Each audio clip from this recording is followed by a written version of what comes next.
No Pneumo Responde de hoje, vou trazer uma dúvida que veio lá do consultório dessa semana. O paciente me procurou por conta de nódulo pulmonar. Meu nome é George Amado, sou médico pneumologista. Estou aqui para conversar, discutir informações sobre doenças do aparelho respiratório.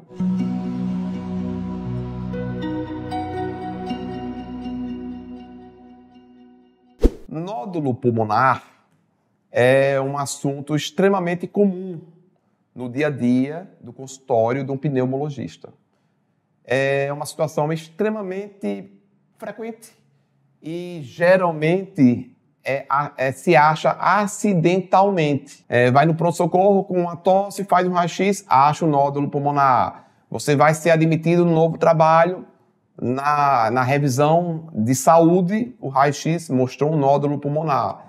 E geralmente, praticamente 100% dos casos, um nódulo que você não sabia. Descobriu-se acidentalmente ao acaso. E aí, o que fazer? Primeira coisa, já ficar mais sossegado, para você ficar bem sossegado, que praticamente 90% ou mais dos nódulos pulmonares descobertos acidentalmente são nódulos benignos, são nódulos cicatriciais residuais de situações que aconteceram aí na sua vida respiratória que gerou aquele processozinho ali e ficou a cicatriz.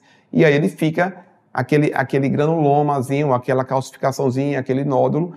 No Brasil, principalmente, em contato com a bactéria da tuberculose, que às vezes você nem imagina que teve, e teve um contatozinho aí, deixou um nódulozinho no pulmão que você não imagina que tem. Mas, enfim, o que se fazer ao se descobrir um nódulo no pulmão? Primeira coisa, procurar um pneumologista. Vai ao pneumologista porque ele vai saber como conduzir. Mas eu vou, nesse vídeo, passar algumas informações para você entender como é que o pneumologista ele interpreta, ele analisa. Lembrando, a maioria dos nódulos são benignos, tá certo? Mas sim, é necessário a gente aprofundar um pouco a análise. Geralmente eu peço uma tomografia de tórax, a depender do caso, com contraste, a depender sem contraste, tá certo? Porque a tomografia vai nos dar, com maior exatidão, algumas informações. Tamanho do nódulo, né? A gente vê o quê? O tamanho do nódulo, quanto maior o tamanho do nódulo, mais preocupante fica, maior a possibilidade de ser algo preocupante, que precisa de uma investigação mais acurada. Segunda coisa, os bordos, como é que estão os bordos daquele nódulo? Aquele nódulozinho bem delimitadozinho, bem arredondadozinho, tende a ser mais benigno. Aquele nódulo mal definido, com os bordos irregulares, espiculados, chama mais atenção para a possibilidade de malignidade. A localização é um outro fator que a gente avalia.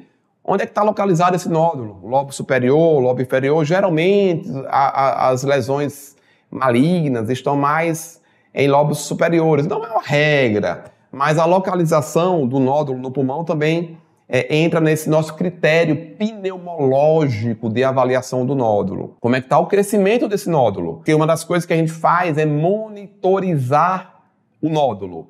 A gente faz um sequenciamento radiológico do nódulo. Esse nódulo está crescendo? Se ele estiver crescendo, com certeza tem que ser abordado de forma diferente. Porque nódulo benigno, nódulo cicatricial, ele não cresce. Você descobre acidentalmente.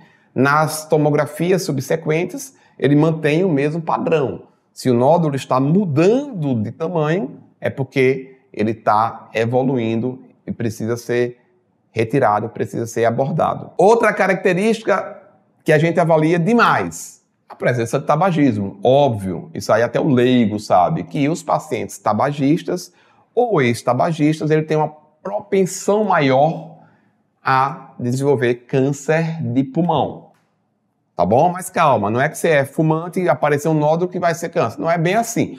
Mas a chance e a preocupação aumenta quando a gente pega um paciente fumante com nódulo no pulmão, ou um paciente que foi fumante e que tem um nódulo no pulmão. Então a presença, essa história de tabagismo também chama muita atenção e muda um pouco o foco de segmento desse paciente. A idade do paciente. Quanto maior a idade, maior a chance, né, de ser um nódulo mais preocupante. Então é um outro fator que o pneumologista leva em consideração nessa avaliação.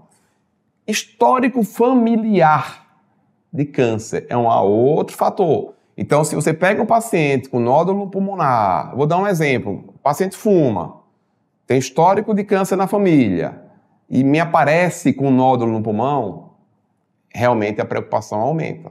Esse paciente tem que ser criteriosamente seguido e acompanhado. E, por último, um outro dado que a gente leva muito em consideração, histórico de câncer. Esse paciente já teve algum outro tipo de câncer? O paciente teve câncer no intestino e, de repente, aparece, depois de anos, aparece um nódulo no pulmão. É diferente daquele paciente que nunca teve câncer nenhum e, de repente, foi descoberto um nódulo. Então, é apenas um resumo de como é que o pneumologista interpreta, analisa, avalia os nódulos pulmonares. O que eu quero que você aprenda é que, geralmente, os nódulos pulmonares são acidentalmente descobertos, eles geralmente são benignos, porém, a depender das características que eu mencionei aqui, faz-se necessário uma avaliação mais minuciosa. Eu recomendo sempre um acompanhamento com o pneumologista, né? Eu geralmente é aquela história, pecar pelo excesso, então acompanhar, repetir exames de imagem, principalmente tomografia, nos dá uma segurança maior em ver se aquele nódulo está mantendo o mesmo perfil ou se ele está mudando as características, tá certo? Lembrando que eu faço atendimento por videoconsulta, pacientes de todas as regiões do país, hoje em dia já atendendo centenas de pacientes, inclusive pacientes com nódulo pulmonar. A gente faz esse segmento, porque não necessariamente precisa da presença do médico ali, a gente faz esse segmento à distância, através dos exames de imagem, que a gente vai fazendo sequenciamento, avaliação sequencial dessas tomografias e esse acompanhamento. Eu vou deixar o contato da minha secretária aqui para informações sobre a videoconsulta e não se esqueça de me acompanhar nas redes sociais, principalmente lá no Instagram, um local onde diariamente a gente conversa sobre o aparelho, doenças do aparelho respiratório e de participar também do grupo Pulmão Blindado, um grupo onde eu disponibilizo informações sobre as doenças do aparelho respiratório quase que diariamente. Meu nome é George Amado, sou médico pneumologista e estou aqui para fazer você respirar melhor todos os dias.